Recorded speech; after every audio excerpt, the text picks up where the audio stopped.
Ideas on fate. You see, much of what we call changing consciousness is changing unconsciousness, let's face it. Consciousness is easy to change quite often. It's the unconscious we have to change. There are millions of workers in America who know that the rich oppress the poor and that the bosses hate the workers. You know, their songs are made up of that material. But when they go home, they oppress their wives and children. You see, and this is built into their structure.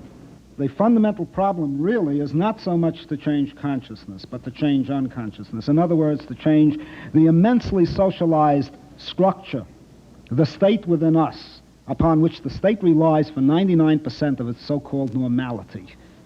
We police ourselves and we imprison ourselves.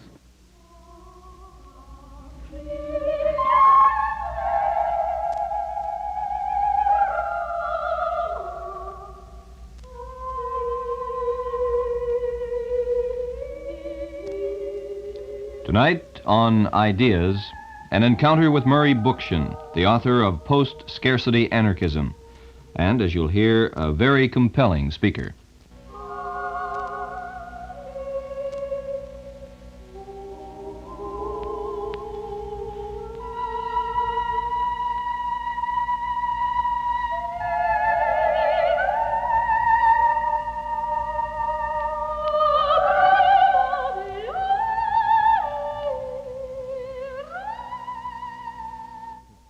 One of the most important parts of our series on fate is going to be our discussions of the fate that history has given us, if it is indeed fate.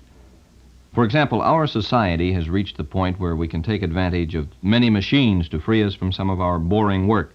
But the technology that frees us could also destroy us.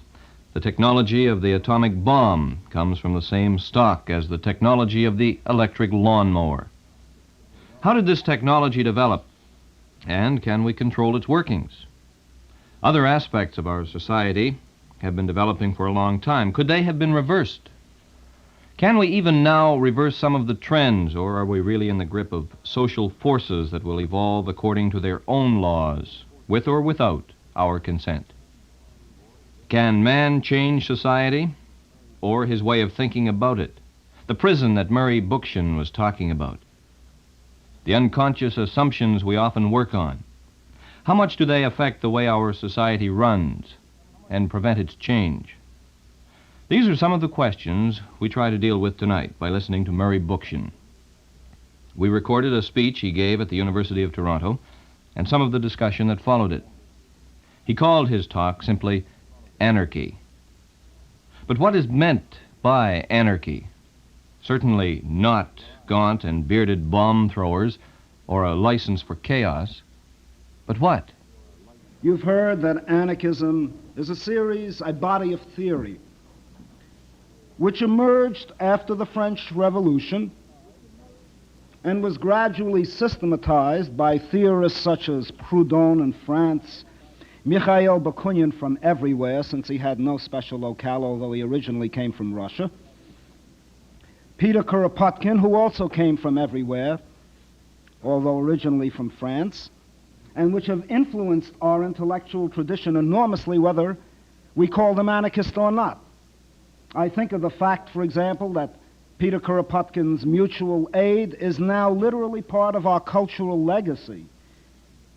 Also, such masterful studies, I might add here, as fields, factories, and workshops, a work that has yet to appear in paperback circulation, that represents a truly ecological point of view before the word ecology became popular.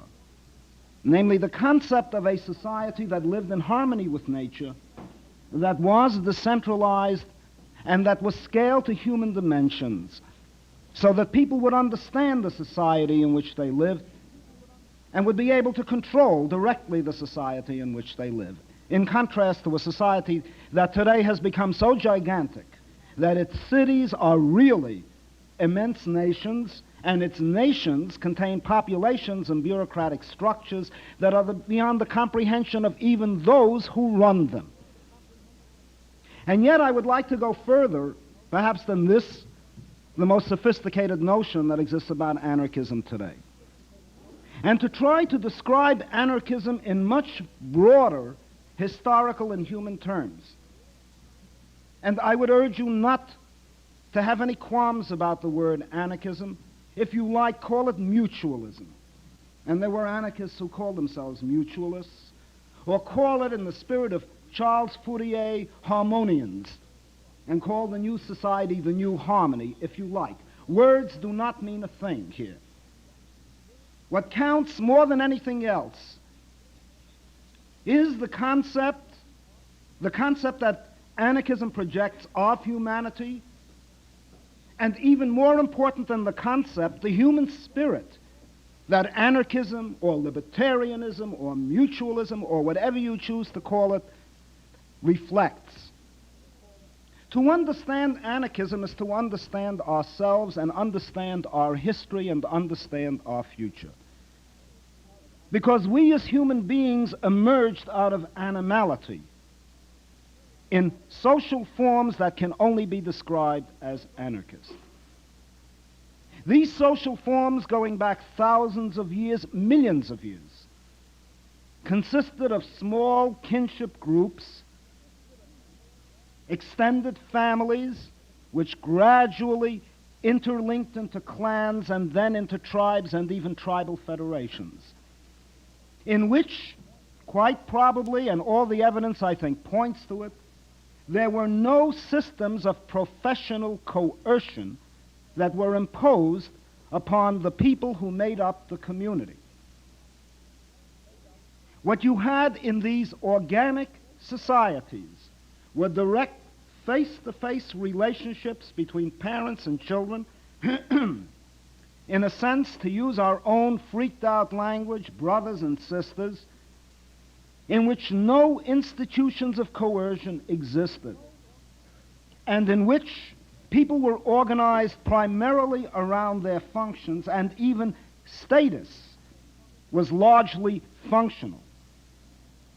These communities existed, if not in harmonious relationships between each other, they certainly existed to a very great extent in harmony within the community itself. There was no real material basis for domination because the amount of work that people engaged in did not produce enough surpluses for some privileged caste to cream off and live at the expense of other people's labor. In these harmonious and organic societies out of which our humanity itself was created, in which, if you want to speak of anything that remotely resembles a human nature, people viewed each other as subjects, not as objects. And they viewed the natural world not as an agglomeration of things to be exploited, to be dominated, to be seized upon. They viewed the natural world even as subjects, so that when you went out to hunt, you had first to go through the ceremonies of propitiation, in which you invited the collaboration of the hunted animal into your hunt. And its very integrity and selfhood was respected, even though it was to be killed and used for food or used for garments. And even after that, you went through the ceremonialism, again of propitiation, so that again you invited the assent of the animal that you had hunted into the hunt and into the use of the animal. This is an attitude toward nature which reflects an attitude toward people. And you may regard it as mystical, which it surely was. No animal consented. And there was no animal spirit that had to be propitiated. And there was no science to tell us about these facts. But nonetheless, what I'm talking about is an attitude toward nature that reflected an attitude toward people. Dorothy Lee, in a superb book, L-E-E, called Freedom and Culture, which explores this mentality, points out that the very language structure of these types of communities was completely free of hierarchy and domination. There were no hierarchies, and the language was incapable of expressing hierarchy and domination. That's how deep-seated it was. That's how completely It permeated the unconsciousness, not simply the consciousness, of those who are in these communities. And I feel it is important to explore this because we must return to these attitudes, as I will try to show. In this, as it were, what Marcuse calls Orphic attitude, as distinguished from our Promethean attitude of domination. In this attitude, a Wintu Indian mother, as Dorothy Lee points out, had no way of saying that I take my child and bring it into the shade. The expression and the syntax demanded this is that I go with my child into the shade. I do not take my child, appropriate my child, pick it up, and put it in the shade. I go with my child into the shade. The concept of taking, and in a sense implicitly of coercing the child, without consulting it, as it were, and bringing it into the shade, irrespective of what its will may be, could not be expressed in the language. That's how deep-seated this subject-to-subject, that I-thou relationship, as against that I-it relationship, permeated the very unconsciousness of this early community. A Wintu chief did not rule his people. A Wintu chief stood by his people. And in addition, a Wintu chief, as most of the chiefs perhaps of that period, and to a great extent even today, in many so-called primitive communities, had no powers of rule anyway. Such a chief was a consultant, the wisest man, and in a sense fitted not so much into a political fabric of domination and hierarchy, but into a division of labor, in which wisdom was one element of that division of labor, and in which the Wintu chief was consulted for decisions and for judgments which could not be imposed on the community.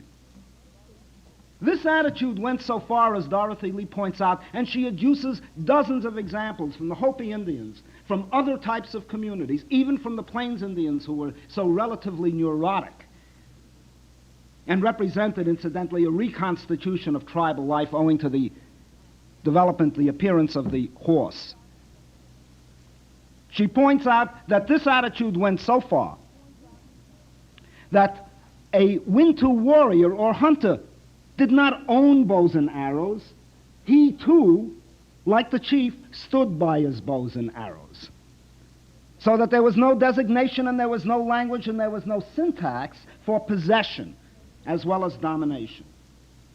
And it is out of that mutualistic type of community that human beings could have arrived at their humanity, that they could have emerged out of their animality. And before we begin to speak of human nature, I would beg you to remember that there are millions upon millions of years of so-called human nature, in which human beings emerged out of animality with a consciousness fundamentally different from the one we have today, and to which we may repair for standards and for values fruitfully today at a point when our present type of consciousness may well tear down this planet, not to speak of destroying us by the millions. It was the breakup of this community, which may have existed for millions upon millions of years, that brought us to the so-called attainments in technology and to the so-called attainments in culture that we celebrate through the words of either Monsieur Trudeau or others. That social order. That community was split. It was divided. Human beings, for the first time in the long career of humanity, were turned into means of production, just as the tools that were being used, just as the weapons that were being used in prior times. Human beings were turned into means of production. They became tools, their muscles became tools, their eyes became tools that were manipulated socially, even physically, by an increasingly privileged minority in society that could now live off their labor because technology itself was beginning to produce marginal surpluses. So that you had a still further division, along with the division between communal and propertied society, a still further fracturing in the unity of the early community. And with that, changes in the attitudes, with that, changes in the syntax, with that, changes in the unconscious. I'm not speaking of the conscious apparatus of man, the unconscious apparatus of humanity, so that people began to identify human nature with domination, and people began to identify society with hierarchy. Hierarchy now became part of the unconscious apparatus of humanity, so that people began to organize experience hierarchically. Instead of, like the Wintu Indians, going with their children into the shade, they now took their children into the shade. And when we speak of art today, we speak of the mastery of our materials. We speak of the fact that we have to dominate our subject. We speak of the fact that this thing is inferior and that is superior. We never see it for what it is. Where these earlier people saw differentiation and diversity in terms of a mutualistic harmony, all being parts of a tremendous whole in which they, as human beings, shared in the cosmos, man not being on the top of the biotic pyramid or lording over all that flies, all that crawls, all that swims, to use biblical language. Now, for the first time, diversity was organized into hierarchy. And by every shade and nuance, by every ethnic characteristic, by every intellectual characteristic, increasingly experience was hierarchicalized until we have reached that point today, where our language betrays this unconscious way in which we focus phenomena of any kind, chairs, tables, people, name it. All around, we think hierarchically too. Inferior and superior are the basic elements of our vocabulary, however much they are refracted through other metaphors and other words. And this marked a great departure, for it not only split woman from man, and it not only it split man from man into social classes, but it went further. It split town from country, producing a monumental historical antagonism of which we are paying an enormous price today, in the fact that we are literally urbanizing the countryside, not simply with houses, but with the way in which we deal with the natural world in the countryside. And it did something that was very fundamental. It not only divided society, it divided society from the state. The state began to emerge. And the state began to emerge as the professional apparatus of coercion, the institutionally organized system of professional violence, in which a portion of humanity, call it an army, a police force, a bureaucracy, a monarchy, parliamentarians, whatever you wish, presidents and kings, were increasingly separated from the community, from this unified community which was now disintegrating, and as a professional system organized managed society. And managed society, and I wish to emphasize this, by reworking through the socialization process of the young, the very unconscious apparatus of the individual. And it created not only this hierarchical mentality, this framework within which we receive all forms of experience, it made the individual, be it oppressor or oppressed, fall within this hierarchy mentally, so that people began to think of society and the state as congruencies.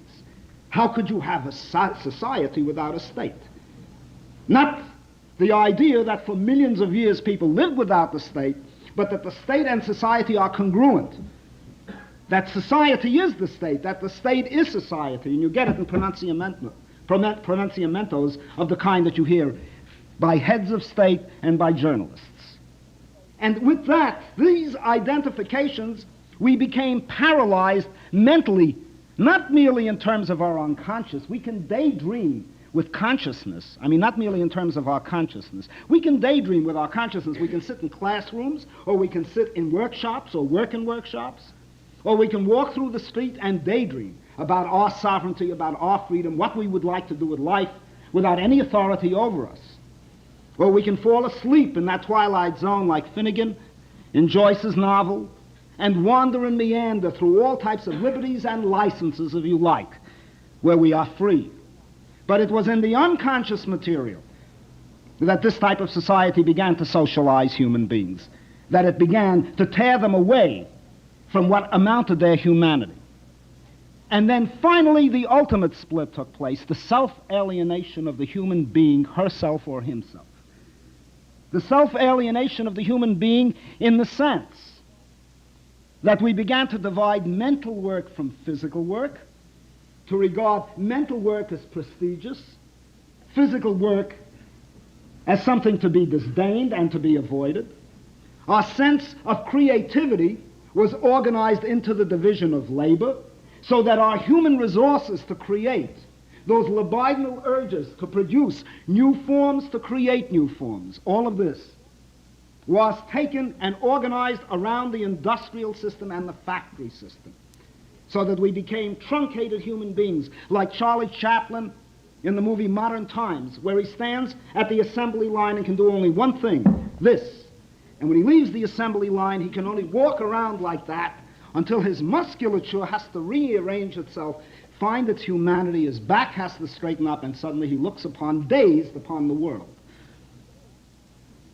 So that we divided mental labor from physical labor, as well as dividing man and man, as well as dividing men and women, and as well as dividing community and state, town and country. Finally, the human being was divided. Now, I don't want to pretend that this didn't do something, that it was all nothing but evil. Evil it was. But it did something. The early human beings were, in a sense, quotes, dominated by nature, to use the only language we have. Let's say that they didn't have the free play with the natural world that we have today, for better or for worse. You can have it both ways, by the way. And they began to emancipate themselves at the expense of their own domination. Their domination began to lead, over the historical long run, to at least the preconditions for a greater freedom than humanity had ever known before. And this was in the form of the development of their technology. Living in equilibrium with the natural world millions of years ago, they lived in a world of scarcity and insecurity. And it would be difficult to understand shamanism, it would be difficult to understand so-called primitive religion, it would be difficult to understand the fears and anxieties that beleaguered early primitive society without recognizing that the human beings of that distant, remote period lived in insecurity. They literally did not know whether they would survive a season, whether when the winters came they would have enough to eat. And this too orchestrated their mentality and their unconscious with a demonology and a mystification of the world that we can do without to a great extent today. So that you did have, as a result of this system of domination, the gradual development of technology. And with it you had also the gradual development of new conceptions of freedom, which would erupt in periods of social breakdown, such as the breakdown of the Roman Empire, such as the breakdown of the medieval world, and such as the breakdown of our own time today, in wild, liberty-loving, generous conceptions of freedom, which historians have quite rightly called anarchist, and which go back in time to the struggles of the Indians against the whites, which go back because, mind you, Sitting Bull and Crazy Horse were anarchists. They didn't know the word, they never heard of it, but they were defending a community against a state. They were defending an organic community against a marketplace, which brought them whiskey and brought them guns and brought them the Bible. All three being the great components of colonizing civilizations. And if you wish, the early Christians were anarchists, and they reflected in their anarchism what they were fighting against. The second coming of Christ, which for the early Christians would mean a land of milk and honey, a restoration of peace and harmony in which lion and lamb would lie down beside each other, in which the secular monarchies would be wiped out, eliminated, or converted, if you like, and in which human beings would all be free, All of these conceptions are completely anarchist, and in their form of anarchism, in their theoretical structure, as it were, or in their religious structure, reflected the form of societies or forms of domination that they were fighting against, such as slave systems of domination. And lastly, until we come to our own time, and we must keep this in perspective because we have to transcend the narrow definitions of anarchism and see where we are going today. You lastly had, with the emergence of the factory system and with the emergence of workers in factories organizing into trade unions, the anarcho-syndicalist concept of anarchism, in which the workers themselves would take control of the factories, building trade unions that could take this control over inside the capitalist structure, and then through a general strike, utilizing the institutions of their syndicalist unions, literally take over the whole society and run them from below through workers' committees in the factories, with decisions being made at the base of the society and the top of the society coordinating these decisions. And this form of structure is no state, because here everybody runs society, not a group of professionals. And the principles involved in running society are deeply democratic and voluntaristic. And people now begin to take control over their everyday lives in the course of taking control over the society. But all of these forms of anarchism reflected in their struggles, in what they opposed, in the affirmative statements that they made to the societies that they were then opposing, all down the chain of history, as it were. They all reflected a partial movement in which gradually human beings were beginning to at least emerge out of an iron scarcity that always raised the problems of privilege. Privilege is born of the fact that there is enough to go around if all work for a few who don't work to cream off the means of life. They will administer the society. But if there is enough to go around for all, if which, in fact, the surpluses are monumental, as it has now begun to develop in the modern world, at least in the first world, then privilege itself becomes increasingly meaningless. It's as though everybody became a state official, therefore the state dissolved. It's as though everybody had access to the means of life, and it no longer made any difference whether differentials existed in the means of life. And as technology in this world of, quotes, evil, began to grow as a result of this evil, as a result of the dynamism introduced by class antagonisms, as a result of precisely the attempt to master the natural world and master human beings in doing so, technology began to advance. And with the Industrial Revolution, the promise was first opened up that enough would exist for all, that this now lay on the horizon of society.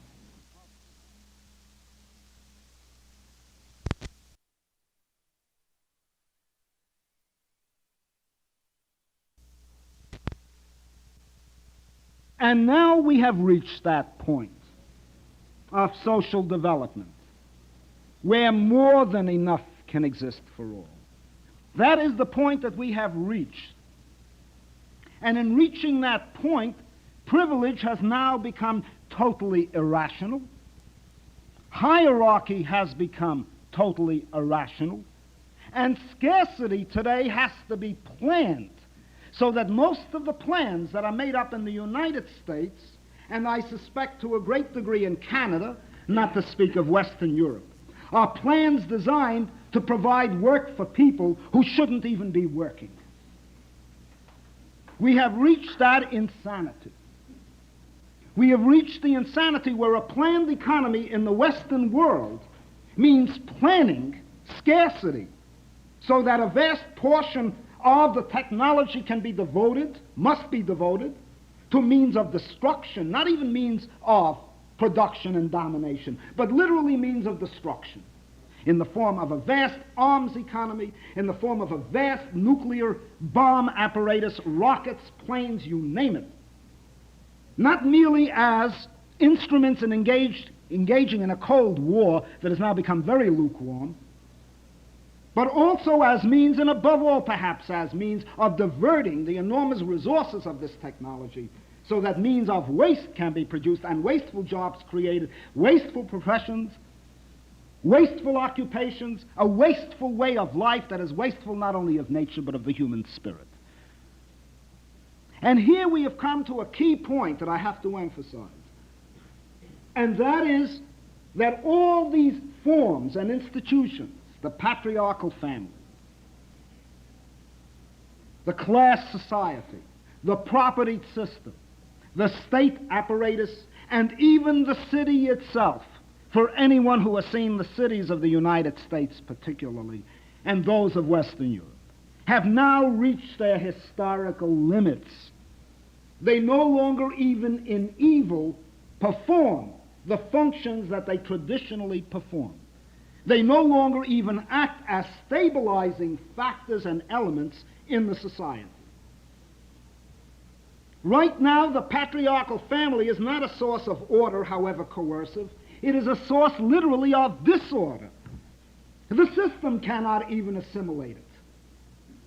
Having shriveled from the extended family to the nuclear family, finally down to the pompous male, it sits there, you know what I mean, presiding over history and invoking the legacy of religion, of authority, and finally of violence. It doesn't even make the bourgeois machinery work. And they themselves have to sit around with clinics, family clinics, child adjustment clinics, a whole system of psychology that has to be applied psychology to deal with this dinosaur of history. Take it further. The class structure today is now making the economy unworkable. The factory hierarchy is beginning to produce massive sabotage. So that however well or ill-designed a car may be, it may collapse not merely because it has been engineered for obsolescence, but because there's a monkey wrench lying somewhere in the gas tank. And this has become a massive social liability on the system, which goes now into the billions of dollars in the United States. And in terms of the property system, leads to one rip-off after another.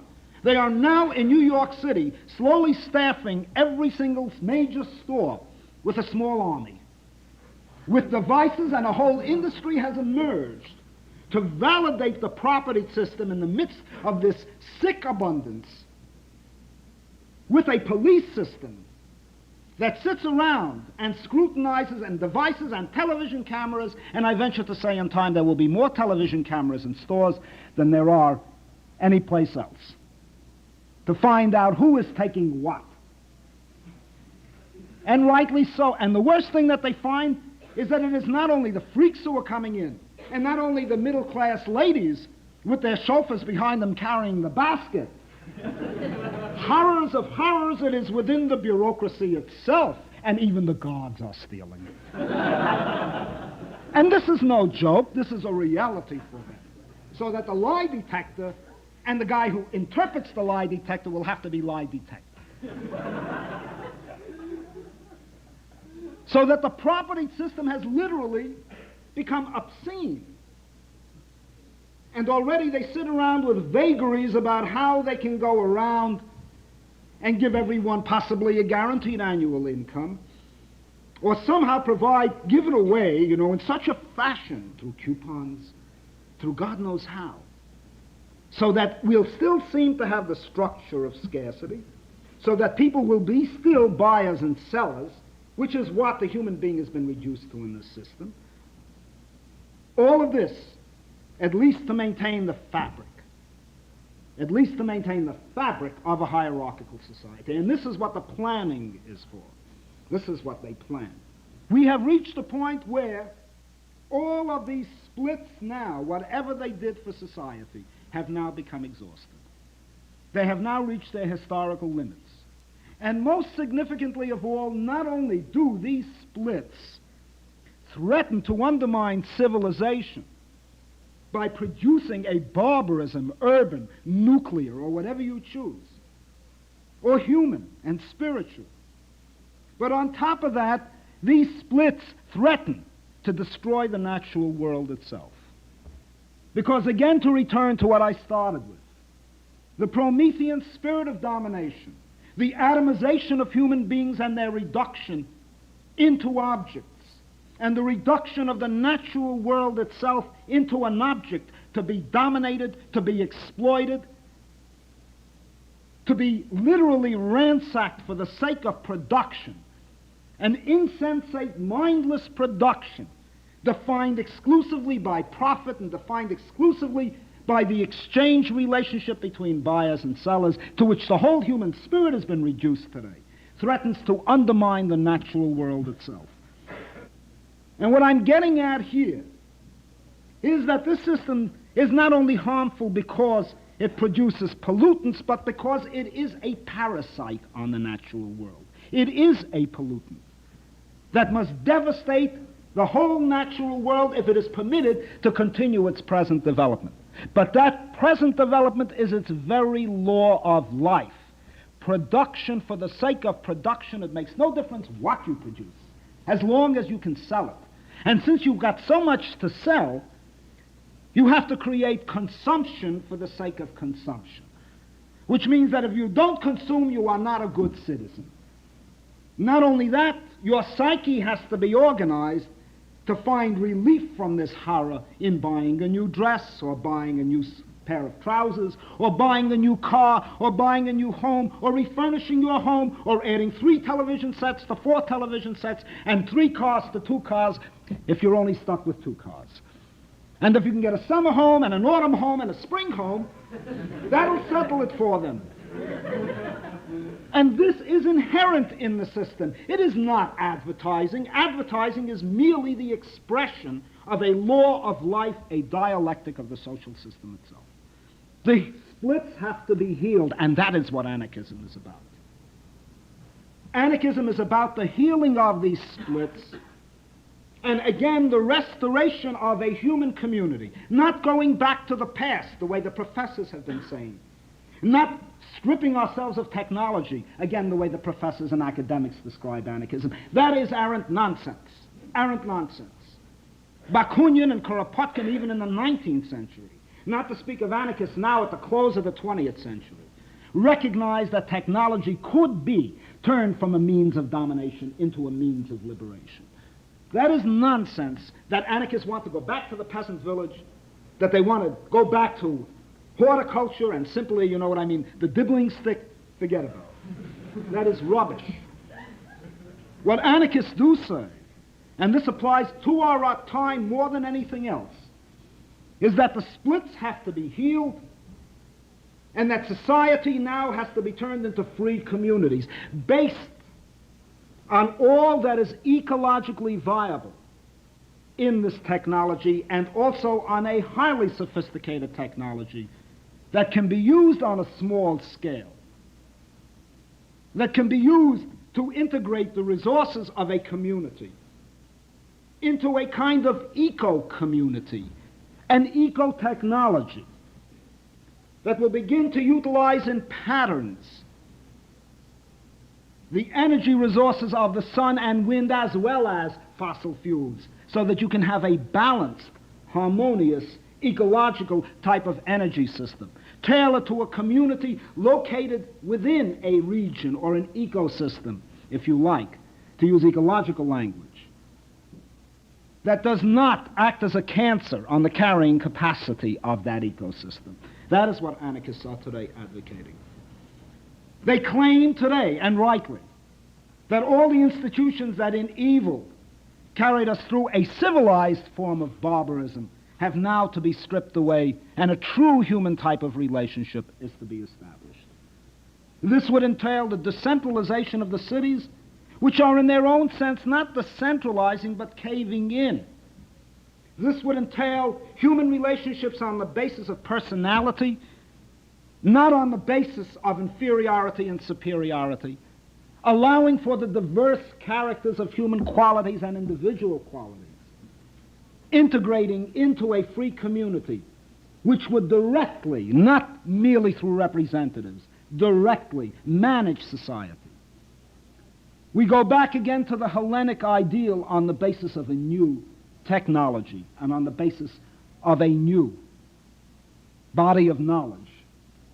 and a long history, of a new type of polis, which no longer exists in contradiction to the countryside, which now consists of the assembly of free individuals, whose working time has been reduced by technology so that they can now literally appropriate the management of society in councils and in assemblies and in communities tailored in terms of size and in terms of technology, and with new technologies, not going back to the bow and arrow, with new technologies that are now perverted and whose development is today arrested, such as solar power and wind power, to new technologies that will harmonize humanity's relationship with the natural world, and new psychic and personal relationships, as well as a new integration of free personalities which will overcome the splits between mind and labor,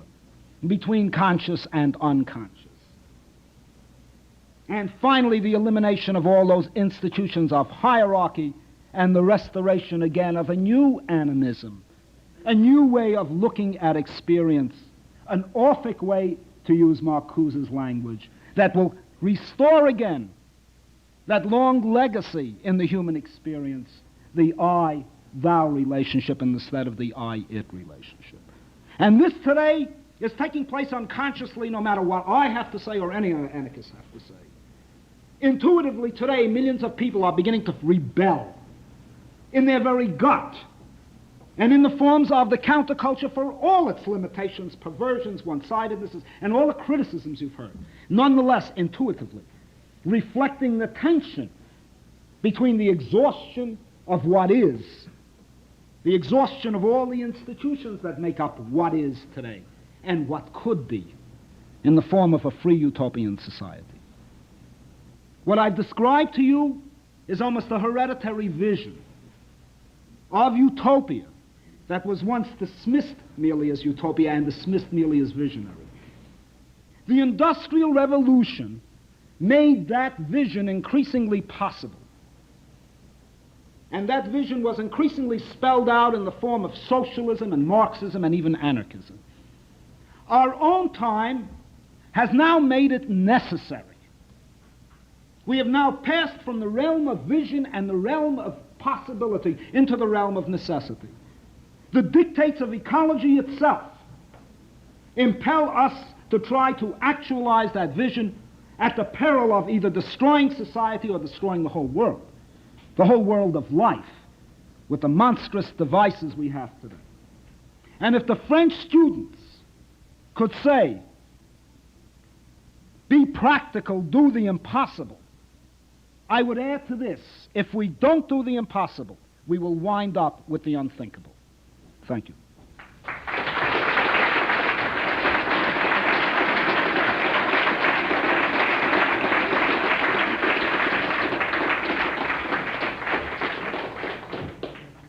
Murray Bookchin. After his talk, several questions were asked in the short time left for discussion when we recorded his speech. The first questioner suggested that early human society was not as ideal as Mr. Bookchin had pictured it. Wasn't there hierarchy in primitive society? As we can see hierarchy working today in primitive societies that still exist, for example in Africa.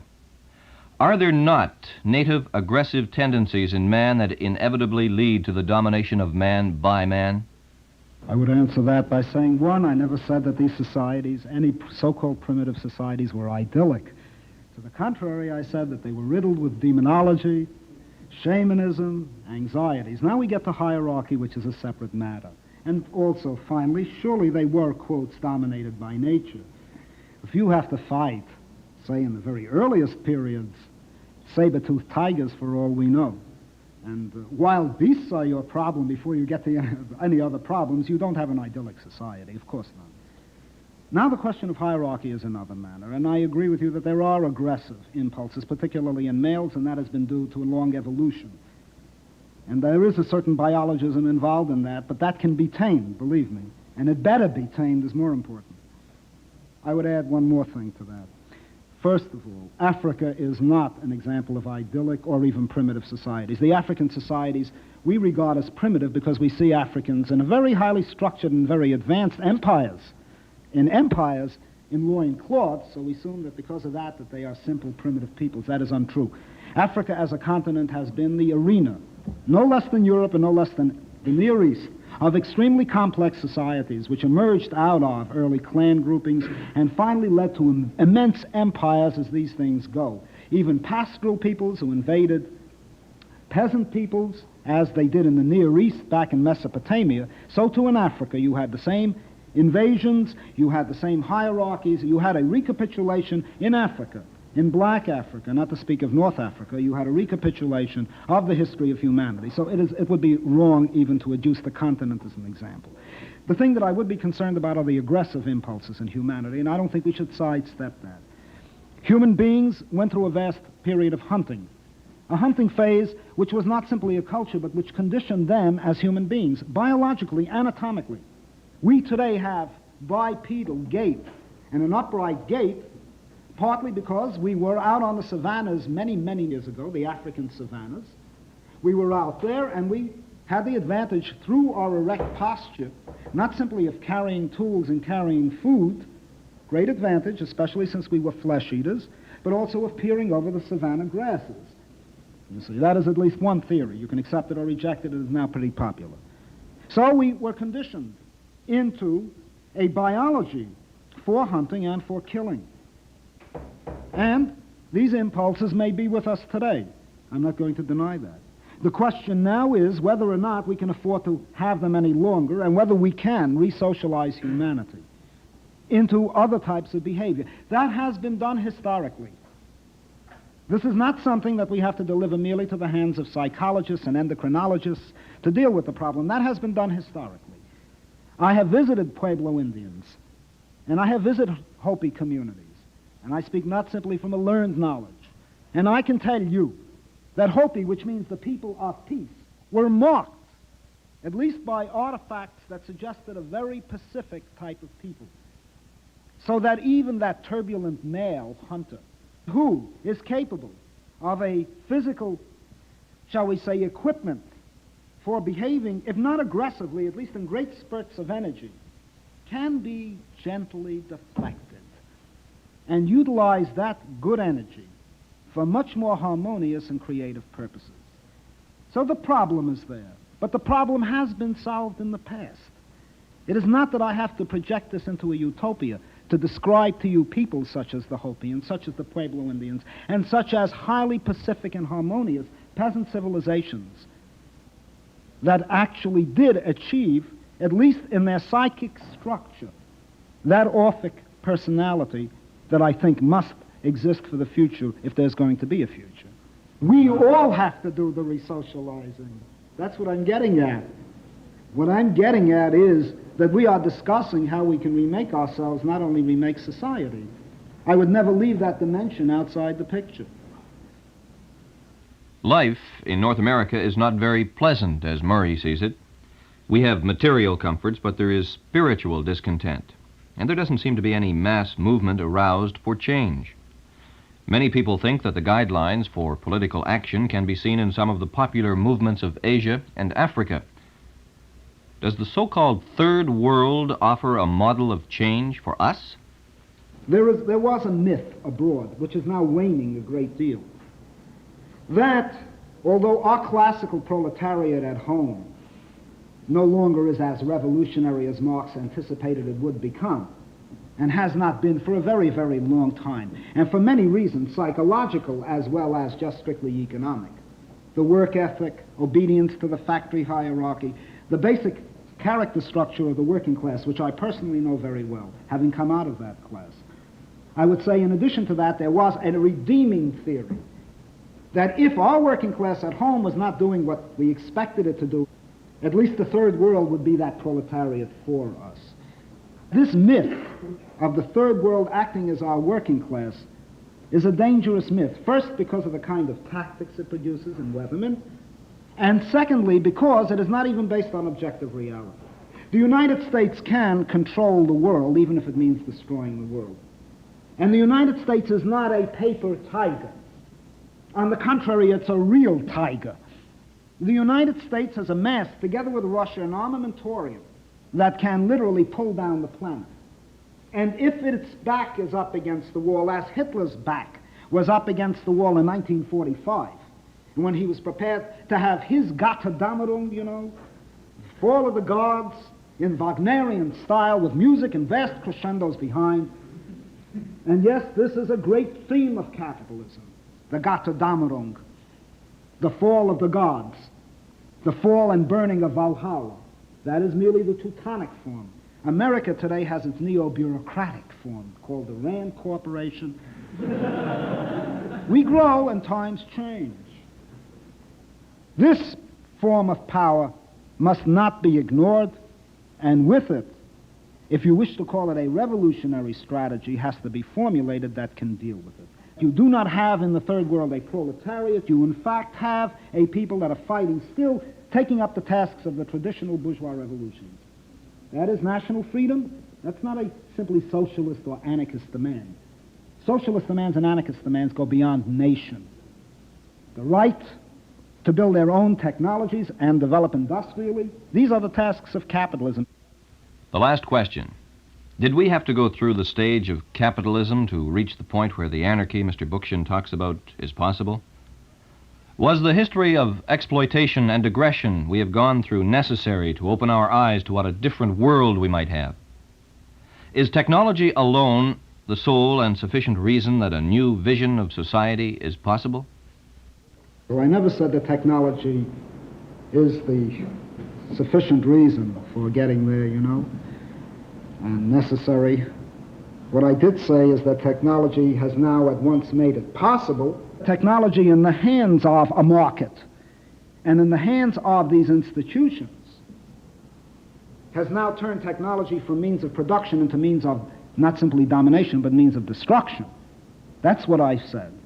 And this is an entirely different type of emphasis.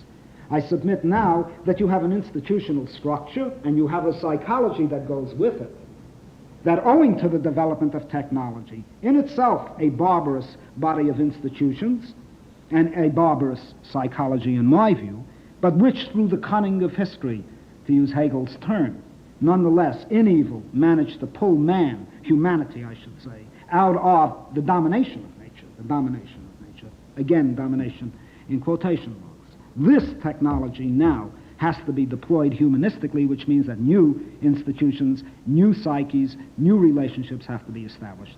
Or else the old ones, you see what I'm getting at is that the tiger has developed big teeth.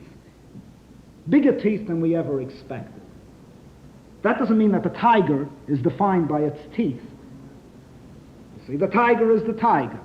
It was clawing, it was tearing apart for 5,000, 10,000 years perhaps. But now the tiger has immense teeth and immense claws. And if that tiger is not separated from its teeth and claws, and the tiger, shall we say, pacifically, harmoniously, as gently as we can, eliminated, then we're in a bad way. And that is the actual relationship, to use a kind of metaphor, as it were, or to use, you know what I mean, an analogy, more properly, that I'm referring to. As to whether the market economy is what, a precondition for freedom? Well, that belongs to an interesting realm of speculation that I can't get into, except that the market economy is, in a sense, with us and behind us already.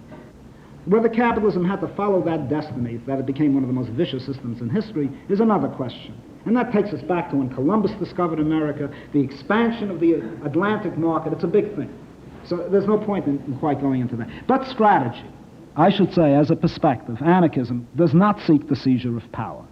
Anarchism does not advance the notion that you have to seize power. Anarchism calls for the dissolution of power. When every individual has power over her or his everyday life, power now becomes so ubiquitous that it ceases to be power as separated from society, in the form of a state, in the form of a professional bureaucracy, in the form of armies, in the form of police corps, and in the form of the bureaucrats who staff all these institutions. To give power over everyday life and every minute of life, to make every moment of life marvelous, or as marvelous as we can make it. That type of power is the end of power. And it is this that we have to aim for today. I'm not suggesting an eon of reform, but I am saying this: an enlightenment is going on today. An enlightenment in which people are increasingly developing self-possession, developing self-consciousness, developing new selves, however distorted, developing or seeking for new relationships. And it is percolating through the so-called Western world. And it corresponds in principle to the great French Enlightenment of 1740 to 1789 with rapid changes in consciousness, or potentially rapid changes in consciousness, where 1 year telescopes 10 years in the tempo at which people learn and change their views. And the massive disengagement that is slowly, intuitively going on, which is summed up in their language by the word incredibility gap. Incredibility is an understatement. If they say yes, everybody knows it's no. Where all the institutions and their legitimacy are now being invalidated. At that particular point, you begin to see a new form of social decay. At that particular point, we will one day, even perhaps without a name, forgetting anarchism or communism or socialism, begin working really with the content and form of what is socially possible, necessary, achieve that goal. And at that point, the revolution will be not power against power. It will be, on the contrary, the dissolution of power and the final elimination of even the facade of power in the moment of insurrection. That is a strategy that I would recommend.